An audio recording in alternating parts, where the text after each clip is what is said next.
तो हमारा अगला वर्ड है पीविश। अच्छा, ये एक एडजेक्टिव है यानी कि विशेषण। इसका इस्तेमाल हम किसी ऐसे इंसान के लिए करते हैं जो छोटी छोटी फालतू की बातों में ना बहुत जल्दी चिढ़ जाता है। अब स्क्रीन पर इसकी इंग्लिश डेफिनेशन देखिए।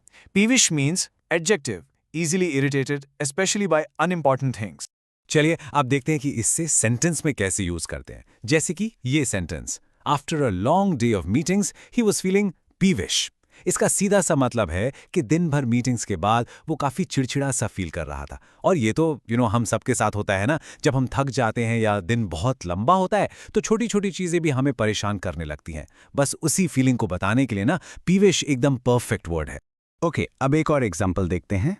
She gave a peevish reply when I asked if she was okay.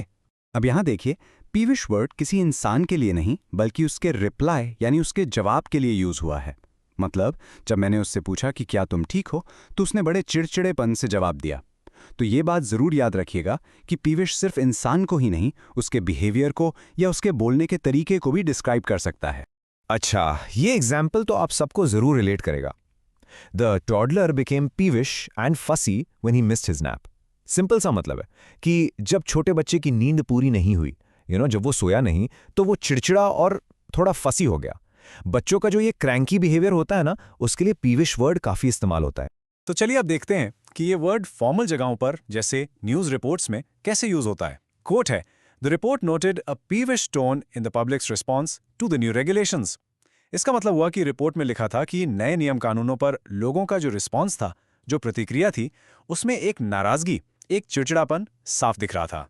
तो देखा आपने, यहाँ पीविश पूरे ग्रुप के कलेक्टिव मूड यानी उनके टोन को डिस्क्राइब कर रहा है। ओके, अब बात करते हैं पीविश के कुछ सिनोनिम्स की, यानी मिलते जुलते मीनिंग वाले वर्ड्स। सबसे पहला है इरिटेबल।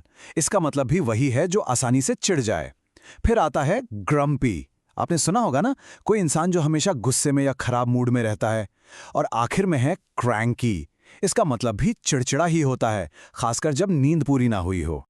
और अब आते हैं इसके एंटोनिम्स पर, यानी इसके ऑपोजिट वर्ड्स। तो पीविश का उल्टा क्या होगा? पहला है एफेबल, यानी ऐसा इंसान जो बहुत मिलनसार हो, जिससे बात करना आसान लगे। फिर है गुड ह्यूमर्ड, मतलब एक खुश मिजाज इंसान जो छोटी छोटी बातों पर बुरा ना माने। और लास्ट है फ्रेंडली, यानी दोस्ताना। तो ये सारे वर्ड्स एक पॉजिटिव और हैप्पी पर्सनालिटी को दिखाते हैं।